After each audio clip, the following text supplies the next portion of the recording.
Assalamualaikum warahmatullahi wabarakatuh anak-anakku. Apa kabar hari ini? Semoga kesehatan serta kesuksesan selalu ada pada diri kita, amin. Semangat belajar selalu. Jangan lupa pesan ibu, pakai masker, jaga jarak, hindari kerumunan, cuci tangan pakai sabun. Oke? Agar selalu terhindar dari virus COVID-19. Yuk, pada kesempatan kali ini Sermol akan membahas latihan soal pas yang Pak Mul ambilkan dari soal tahun kemarin, dan kali ini kita akan bahas tuntas pada kesempatan kali ini. Nah, untuk itu silahkan disimak, dan dari soal ini ada beberapa yang keluar untuk pas tahun ini, tahun 2020. Oke, lanjut langsung nomor 1. Ingat, sebelum mengerjakan silahkan berdoa dulu. Besok ingat kita mulai ujian tanggal 30 nanti sampai tanggal 10. Nah, di sini nomor 1 ada besaran pokok yang dicantumkan dalam sebuah data. Besaran pokok ada 7 dan di sini ada acak. Tidak semuanya besaran pokok. Tugas kalian mengelompokkan ke dalam sebuah besaran pokok. Nomor 1 langsung aja. Berikut adalah besaran yang sering kita temui dalam kehidupan sehari-hari. 1. Suhu, kecepatan, massa, kuat arus listrik, luas, berat, waktu. Berdasarkan data tersebut yang merupakan besaran pokok ditunjukkan nomor. Ya, di sini 7 besaran pokok. Jiwaku sudah mapan.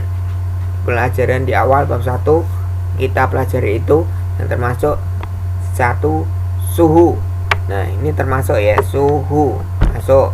Berarti jawaban 1 ada 1. Jelas kita abaikan C dan D.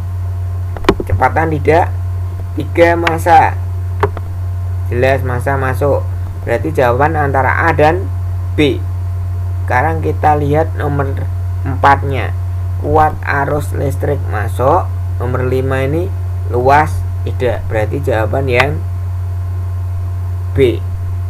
Oke, kunci dari soal ini berarti jawaban nomor 1 adalah B di sini. Nah, tunggu. Lanjut. Nomor 1 B. Pak Mul kasih warna lain aja. Pak Mul blok warna merah biar jelas. Nah, 1 B. Lanjut nomor 2. Perhatikan pernyataan di bawah ini. Ini ada 6 pernyataan. Dari pernyataan di atas yang termasuk besaran turunan dan besaran pokok. Yang saya blok di sini. Besaran turunan dan besaran pokok. Nah, ini Pak Mul tandai. Besaran turunan berarti yang depan. Ini pemisahnya kata dan ya nanti. Yang depan, sebelah depan sini berarti besaran turunan, belakang besaran pokok. Kita ulas satu-satu. 1. Davin membawa teh kotak dengan ukuran 30 ml. 30 ml itu volume. Volume berarti besaran turunan, benar sekali. Berarti yang ada angka 1 salah. Abaikan jawaban A dan B. Ini silahkan diabaikan. Berarti kita fokus ke C dan maaf. Saya ulangi sekali lagi. Ini besaran turunan dulu. Benar berarti 300 ml itu volume. Volume merupakan besaran turunan. Berarti fokusnya pada jawaban 1 A dan B. Hiraukan C dan D. Nah, terlihat nomor 2. Kita jalan-jalan selama 1,5 jam. 1,5 jam ini waktu. Waktu besaran pokok. Salah. Berarti jawabannya nanti jelas yang B. Oke, gampang ya. Lanjut nomor 3. Pak aja ini ada 40 soal. Dari sini nanti beberapa saya mau keluarkan untuk yang tahun ini. Nah, ini perhatikan gambar. Itu ada penggaris.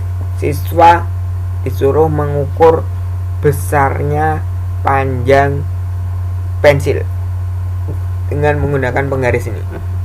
Nah, lihat. Pensil diukur dengan sebuah penggaris. Kebiasaan kita itu mengukur mulai dari 0. Tapi pada gambar ini jebakan soalnya adalah dimulai dari angka 4 karena penggarisnya patah. Nah, dilihat di sini tinggal angka ini 7 kurangi 4. Oke, temu 3. Berarti yang depan angka 3. Jawaban antara C dan D. Masih ada lebih 1, 2, 3, 4, 5. Masih berarti setengah. Blok dulu jawabannya. Kamu terangkan. Ingat, banyak yang tidak teliti di tahun-tahun sebelumnya. Itu kakak kelas kalian banyak yang menjawab A. Kenapa demikian? Karena terbiasa mengukur itu dari 0. Ini 7,5. Lihatnya dari sini, tidak lihat depannya. Jangan sampai terjebak A ya. Jawabannya yang C. Oke? Udah. Lanjut nomor 4. Perhatikan gambar berikut. Nah, ini ada neraca massa benda M. Massa benda ini dasar hasil pengukuran adalah, ingat, ini jebakan soal kayak gini hanya di satuan sebenarnya. Ini kan ada 1 kg, 20 gram, dan 200 gram. Lebih mudah dijadikan ke gram dulu semua. 1 kg kan sama dengan 1000 gram. Berarti 1000 tambah 200 tambah 20. 1220 gram. Nah, padahal di soal di sini diinginkan dalam kilogram, tinggal dibagi 1000. Berarti langsung B. Oke, 1,22 kilogram. Ingat, jebakan di sini hanya di satuan. Jangan mudah. Lanjut. Sekarang nomor 5. Nah, ini yang di GCR kalian belum muncul. Ini Pak mau munculkan karena kemarin di copy itu hilang. Ini gambarnya. Ini muncul di sini. Ini angka 25 di lingkaran kecil, angka 25 juga di lingkaran besar. Nah, maka dari waktu yang ditunjukkan gambar tersebut, atau itu ada seorang siswa melakukan lari jarak jauh dengan catatan waktu seperti ditunjukkan gambar. Nah, kalau kayak gini, yang kecil ini menunjukkan sekon, yang besar menunjukkan menit. Oke, yang besar ini sekon, yang besar sekon, yang kecil ini menunjukkan menit. Berarti 25 menit 25 sekon. Nah, tapi di jawaban diinginkan dalam sekon semua. 25 menit itu berapa sekon? Nah, berarti 25 kali 60. 25 kali 60 berapa? 25 kali 60. 60 1200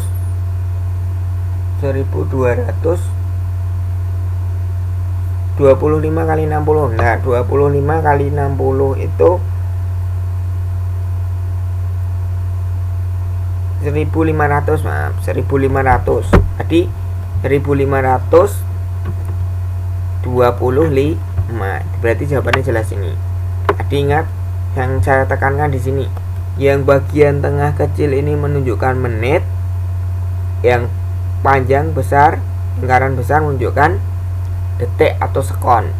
Tadi 25 menit jadikan sekon karena di pilihan ganda dalam sekon, tambah 25 sekon hingga 1525. Nah, sekarang ada gambar kecambah dari biji ditanam tumbuh menjadi tumbuhan seperti ini. Dari gambar itu menunjukkan ciri makhluk hidup, yaitu jelas sekali tumbuh dan berkembang. Nomor 6 gampang banget. Ini di SD kelas 5 udah. Nomor 7 masih sama. Perhatikan gambar. Nah, ini ada rumput teki. Soal 2016 Januari, setelah 1 bulan Februarinya tumbuhan ini menjadi lebih banyak. Nah, berarti jelas yuk berkembang ya. Oke, ini masih gampang soal-soal seperti ini. Jangan mudah. Moga besok keluar kalian bisa mengerjakan. Wes, nilainya bagus-bagus. Usahakan semua dapat 100. Oke? Sip. Ya, dari 6 ciri tersebut ini disampaikan data. Ciri yang paling umum untuk tanaman dikotil. Dikotil itu berkeping kata di. Tulis dikotil. Ini berkeping 2. Nah jelas akarnya itu tunggang yang dua, terus berkambium, terus tulang daun menyirip. Nah berarti berakar tunggang. Jawaban 2 ya. Nomor 1 A dan B ini jelas enggak. Berarti fokus pada C dan D. Sekarang nomor 3 tidak berkambium, salah. Berarti langsung jawaban yang D. Oke, ini nomor 8. Gampang. Ingat, kemungkinan kalau keluar besok yang monokotil berarti kebalikannya nggih. Ini dikotil, kebalikannya monokotil.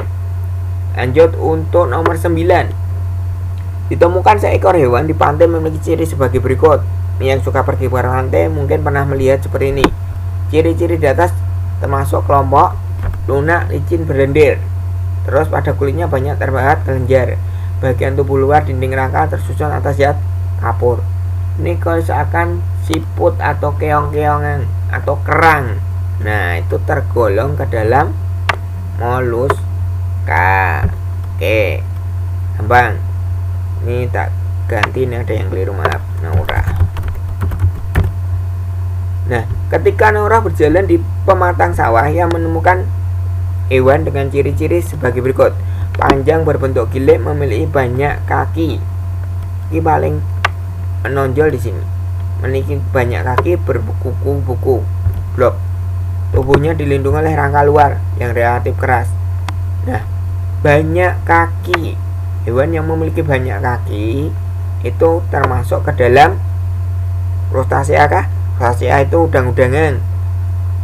8 kaki dengan 1 pasang termodifikasi menjadi capit. Ini udang kepiting. Nah Myriapoda ini lipan atau kaki 1000. Berarti kakinya banyak. Masuk ini Myriapoda. Insekta serangga berkaki 6 atau 3 pasang. Arachnoida 8 pasang. Ini laba-laba. Nah terus lanjut nomor 11. Perhatikan gambar kembangbiakan di sini. Lihat ada hewan seperti ini. Ada buaya, paus, dugong, dan penyu. Nah, pengelompokan hewan P yaitu hewan 2 dan 3. Sedangkan kelompok hewan Q 1 dan 4, mohon maaf, 1 dan 4 kelompok P, 2 dan 3 kelompok Q. Nah, pengelompokan tersebut berdasarkan ya cara berkembang biak. Enggak, cara berkembang biak 1 dan 4 sama-sama bertelur ya. Ya bener. 2 dan 3 beranak bertelur, ovovivipar. Ini masuk ke lihat. Tapi kita bahas jawaban yang lain dulu biar lebih teliti. Lihat jumlah anggota geraknya. Kita bahas 1 dan 4. Kaki 4. Ekor, maaf. Lagi gunakan navigasi ekornya nggih. Ini panjang, ini enggak ada. Dah berarti salah. Jenis makanannya 1 dan 4 jelas beda. Tempat hidupnya air laut, air sungai atau air tawar. Nah, nomor ini 12. Perhatikan sifat zat cair. Nah, sifat air atau zat cair. Bentuk selalu berubah tapi volume tetap. Nah, kalau volume tetap berarti jawabanmu antara A dan C. B dan D ya hilang, bentuknya berubah ya. Bisa langsung C ini. Gampang. C langsung. Nomor 12. Lanjut 13. Ini ada 3 buah gambar. Balok kayu, minyak goreng, berarti ini padat, cair, awan, gas. Ketiga benda tersebut di atas yang benar adalah sifatnya. Lihat sifat benda 1. Kita lihat 1 ke bawah. Tetap semua, berarti bentuk tetap, volume tetap ya padat. Nah berarti jawaban A jelas salah. Oke. Terus sekarang lihat bentuk kedua, benda 2. Minyak itu air, zat cair. Berarti bentuknya berubah, volume tetap berubah. Berarti jelas jawabannya C. Maaf ini gambar nggak bisa diblok ya. Jawaban di sini C. Masih gini. Nah sudah. Kita lanjutkan untuk nomor 14. Cara yang paling tepat untuk menentukan bahwa larutan natrium hidroksida bersifat basa adalah natrium hidroksida NaOH bersifat basa. Mencicipi jelas nggak mungkin, ini berbahaya. Yang sampai membuktikan zat kimia itu dengan cara mencicipi nggak mungkin, jangan dilakukan, itu jelas berbahaya. Satu, jelas nggak mungkin. Mencampur dengan cuka berbentuk gelembung berarti basa, belum tentu. Menguji dengan kertas lakmus, nah yang paling aman. Ingat, indikator dengan kertas lakmus kalau bersifat basa itu selalu dunia biru ya, berarti merah menjadi biru, ini udah bener. Kalau larutannya nanti asam, berarti merah tetap merah atau biru menjadi merah. Oke, berarti nomor 14 C. Nomor 15, berikut indikator alami. Nah, di video sebelumnya juga Pak Mul udah bahas ini contoh indikator alami, yaitu yang ini termasuk bunga sepatu dan kunyit. Ini bisa langsung. Nah, ini yang enggak, lengkuas enggak, jahe enggak, kunyit, kulit manggis ya, lengkuas enggak, jahe enggak, kubis ungu ya. Nah, ada 3 contoh yang Pak mau sampaikan di video sebelumnya. 15, lanjut. Nomor 16. Air dipanaskan akan menguap, logam dipanaskan akan membara, besi biarkan tempat terbuka mengalami korosi, garam dibuat dengan mencampurkan acan dan basa. Berdasarkan data di atas yang termasuk perubahan kimia adalah pasangan nomor. Ingat, perubahan kimia ada ciri-cirinya, yaitu biasanya timbul gelembung zat, terus terjadi perubahan suhu, terus ada proses oksidasi di situ, terus ada perubahan warna dan perubahan menimbulkan zat baru. Nah, di sini air dipanaskan menguap, ini hanya berubah bentuk, berarti fisika. Yang ada jawabannya 1 dan 2 jelas salah. Kita fokus pada jawaban C dan D. Maaf, kok 1 dan 2. Jawaban 1 salah. Logam dipanaskan akan membara. Membara, ini hanya membara. Proses, adakah proses oksidasi di situ? Nah, tidak ada reaksi kimia ya di situ ya, perubahan kimia. Nah, berarti jawaban jelas 3 dan 4. Kalau membara terus meleleh itu hanya berubah wujud. Nah, membara itu terjadi kenaikan suhu saja. Benar terjadi kenaikan suhu, tapi dalam proses membara tidak terjadi proses kimia atau reaksi kimia. Perhatikan masih, ini berdasarkan pernyataan perubahan fisika. Ini disertai biasanya perubahan wujud nih. Singkong dibuat menjadi tape, ini ada reaksi kimia. Enggak. Fisika yang diinginkan fisika di sini. Nomor jawaban 1 jelas salah. Berarti fokus ke C dan D. Lihat langsung nomor 3. Besi dialiri listrik menjadi magnet. Pembuatan magnet itu perubahan fisika. Nah, berarti bola lampu pijar menyala. Terus ini 2 dan 3. Dah fokus langsung C. Nah, proses pembakaran ini yang jawaban 4 ini oksidasi. Ini terjadi perubahan kimia atau reaksi kimia juga. Nomor 18, grafik hitungan Pak Mul keluarkan. Kalau ini nomor 18 itu perubahan kimia, kalor yang ditimbulkan dalam proses tersebut. Ini jumlah dari titik K, L, M, N 300 gram ya. Nah, itu jumlahnya berapa dari masing-masing ini. Pertama ini MC delta T 5 kali C nya itu kalor jenis air, ini 100 berapa, itu berarti ini totalnya berapa kilojoule. Itu bisa silahkan kalian hitung. Ini nggak mungkin Pak Mul bahas di sini modelnya kayak gini. Nah, kita lanjutkan, lanjut aja.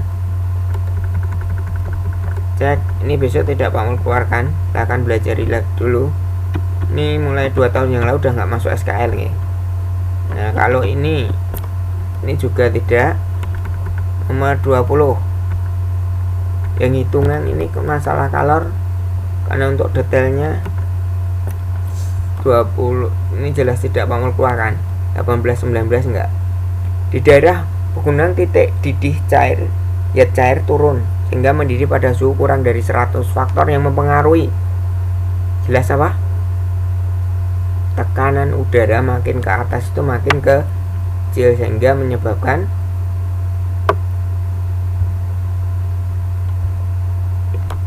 tekanan udara makin kecil atau makin besar sehingga menyebabkan itu lebih cepat mendidih. Tekanan udara makin besar tapi kerapatan udara makin kecil. Maaf, tekanan ini makin kecil. Siswa sedang melakukan percobaan di laboratorium mengukur kenaikan suhu. Jika termometer Celcius menunjukkan 80 derajat, berapa Fahrenheit? Gampang sekali ini, dari Celcius ke Fahrenheit. Perbandingannya berapa? Cara dasarnya dihitungan mencari termometer dengan rumus konsep dasar Pak Mul sampaikan juga, silahkan pelajari ulang. Ini bisa jadi angkanya Pak Mul ubah atau gimana di soal pas kalian kali ini. Nah Fahrenheit ingat terakhir ditambah 32 berarti 9/5 kali 40 kali 80 tambah 32. 80 bagi 5 itu 16. 16 kali 9 16 kali 9 144 144 tambah 32 156.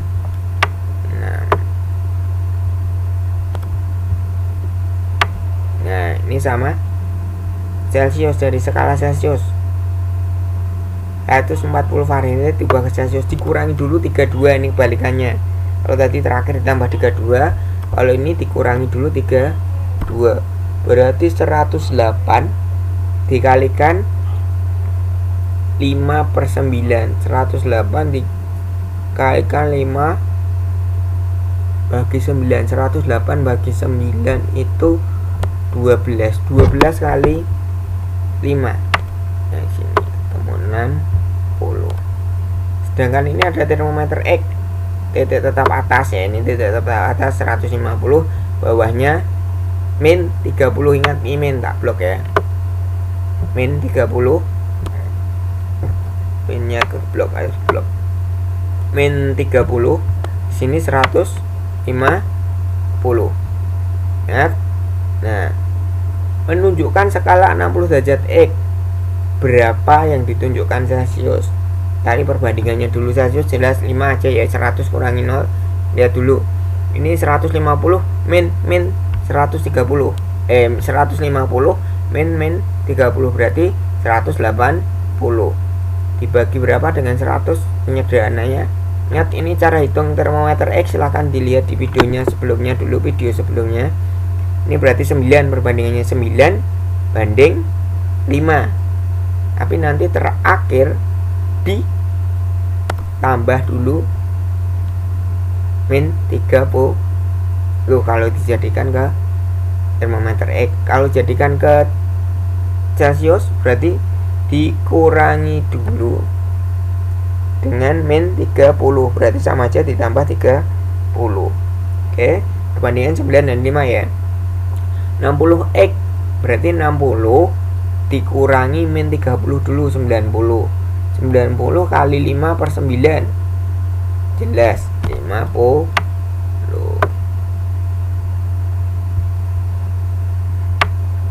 24. Perubahan wujud yang membutuhkan kalor. Membutuhkan kalor itu menyerap kalor. Berarti saat mencair kan butuh kalor, dipanaskan dari cair. Jelas mencair ada 1. Katanya mengembun, rasanya dingin berarti melepas. Membeku, dingin juga melepas. Menguap, menguapkan air, dipanaskan 1 dan 4. Nah D. Lanjut. Ini memasak air berasaan sebelum mendidih. Dasar panci muncul gelembung. Adanya gelembung gas berarti menunjukkan bahwa udara itu mengalami pemuaian saat dipanaskan. Jelas gampang banget ini. 26 sekarang gambarnya gini. Konduksi, konveksi, radiasi, emisi enggak, ini sebagai cobaan dok. Jelas dipanaskan besi, tangan terasa panas, konduksi. 27. Nah, ini ada gambar saat gelas dituang air panas langsung tiba-tiba pecah. Ini berarti peristiwa tersebut menunjukkan bahwa pemuaian tidak merata. Intinya bagian gelas yang dalam itu memuai terlebih dahulu sebelum yang bagian luar memuai, sehingga terdesak akhirnya panas. Nah, untuk menghindari hal tersebut berarti koefisien muai kaca yang digunakan harus kecil untuk membuat bahan yang bagus. Karena saat koefisien muai kecil itu perubahannya kan lebih lambat perubahan muainya. 28. Lihat gambar rel kasih celah. Nah, ini biar agak tidak melengkung saat terjadi pemuaian di udara panas atau di siang hari kalau terjadi kayak gitu. Berarti yang mana?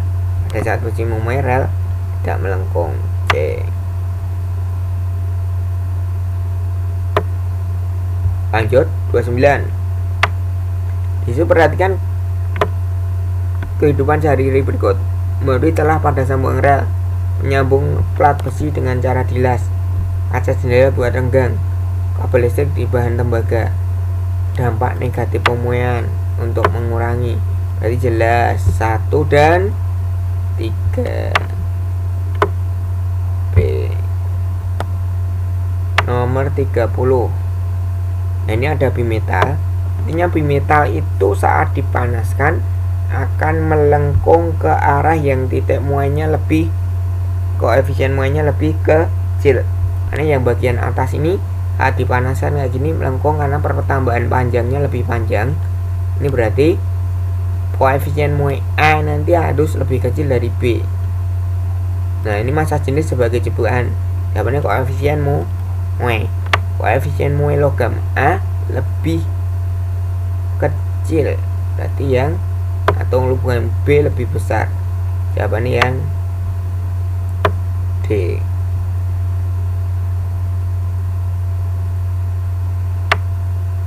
Ini masalah berapa energi. Jelas burung bermassa 2,5 kg sedangkan terbang di ketinggian ini. Gravitasi tempat tujuan 10. Tinggal kalikan MGH. Gampang banget ini. 2,5 kali 3 Juli Majul ya. MGH. Mod berikutnya di sini. Mobil bermassa sama bergerak dengan energi kinetik mobil pertama 9 kali energi kinetik mobil kedua. Perbandingan kecepatan mobil pertama dengan mobil kedua. Kecepatan ingat setengah mv kuadrat umumnya. Perbandingan kecepatannya, energi kinetik mobil pertama 9 kali, tinggal diakar nih karena v kuadrat ya. Bandingannya berarti kalau kecepatannya 3:1.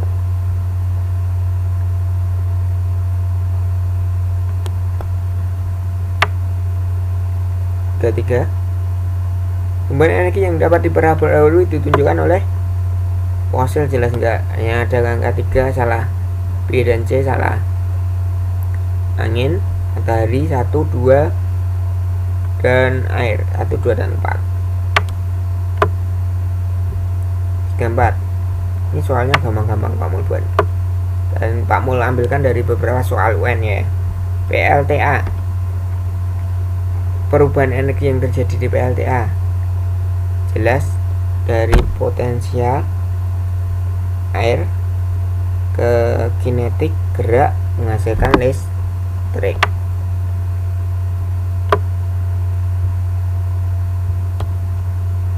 Terus 35, proses fotosintesis, perubahan energi yang terjadi, energi cahaya ya menjadi energi kimia. Itu dari cahaya matahari menjadi zat kimia C6H12O Nah, ini ada 35 soal urian, tapi di kali ini Pak Amul tidak mengeluarkan soal urian karena masa pandemi. Jadi perhatikan hari 35 soal pilihan ganda ini akan ada beberapa yang keluar lagi. Silakan dicermati dan diulangi dari depan video ini. Oke. Ini semoga menambah semangat belajar kalian, fokus untuk pendampingan belajar kalian yang tentu selama pandemi ini Pak Amul dalam mengajar kurang begitu efektif karena tidak bisa tatap muka secara langsung. Ini Pak Amul buatkan tutorial untuk kalian ulangi lagi dalam bentuk video nanti. Semoga kalian bisa mendapatkan hasil yang sangat memuaskan. Ingat, selalu jaga kesehatan, jaga kondisi, jangan lupa pesan ibu, senantiasa jalankan 3M dan protokol kesehatan. Terima kasih, semangat belajar selalu untuk anak-anakku. Assalamualaikum warahmatullahi wabarakatuh.